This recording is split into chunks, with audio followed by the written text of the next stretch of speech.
बापू फिरोज जो चर्चित हत्याकांड था उस पे न्यायालय की तरफ से जो फैसला आया है, उनके भाई का उस पर जो टिप्पणी की गई है, उस पर आपका क्या कुछ कहना है?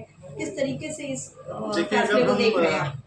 देखिए, माननीय न्यायालय जो एमपी एमएलए कोर्ट है बलरामपुर का, वो बहुत ही हानेस्ट कोर्ट है और कोर्ट पर फैसला जो है साक्ष्यों के आधार पर आते हैं, तथ्यों के आधार पर आते हैं।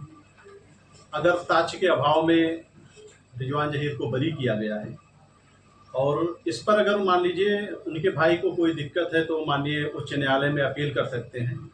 लेकिन जो उन्होंने आरोप लगाया है माननीय न्यायालय पर कि 7-8 करोड़ में डील हुई है, ये बहुत ही दुखद है और इसकी मैं कड़ी शब्दों में निंदा करता हूँ।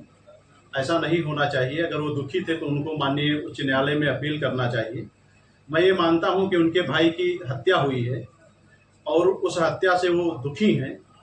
हम लोग सभी लोग ईश्वर से प्रार्थना करते हैं कि उनकी आत्मा को शांति मिले। लेकिन इस प्रकार माननीय न्यायालय पर आरोप लगाना बहुत ही दुखद है और ये कोर्ट ऑफ कंटेम्प्ट की श्रेणी में आता है। उनको इस पर माफ़ी मांगना चाहिए और नहीं तो ये मामला हो सकता है कोर्ट ऑफ कंटेम्प्ट में जाए भी और उनको बाद में समस्या हो। तो ऐसे आरोप जो है मनगढ़ंत आरोप, भ्रामक आरोप माननीय न्यायालय के विरुद्ध जो इन्होंने कहा है कि 7-8 करोड़ रुपए की डील वाली बात, ये बहुत ही गलत है और न्यायालय के सभी फैसला स्वागत योग्य है। क्योंकि न्यायालय में जो फैसले आते हैं, न्यायालय के जो फैसले होते हैं वो साक्ष्यों के आधार पर होते हैं। बस यही मुझको कहना है। बहुत बहुत धन्यवाद आप लोगों को।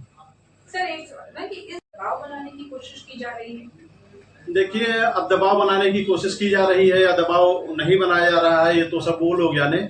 लेकिन उनका आरोप जिस प्रकार से है कि 7-8 करोड़ रुपए में डील हुई है, ये बहुत ही गलत है। चूंकि हम जो है वहाँ के अध्यक्ष हैं तो हमको इस बात की जानकारी है, न्यायालय के विषय में जानकारी है। हमारे यहाँ जनपद न्यायाधीश भी बहुत ईमानदार हैं और इस समय जितने भी उनके अंडर में वर्क करने वाले जितने भी न्यायाधीश हैं, न्यायाधीशगण, वो सभी लोग ईमानदार हैं। और जो एमपी एमएलए कोर्ट है जिस फैसले का तर्ज दे करके उन्होंने आरोप लगाया है, वो भी बहुत ही हानेस्ट कोर्ट में आते हैं और बहुत ही ईमानदार व्यक्ति हैं। मतलब बहुत ईमानदार कोर्ट है।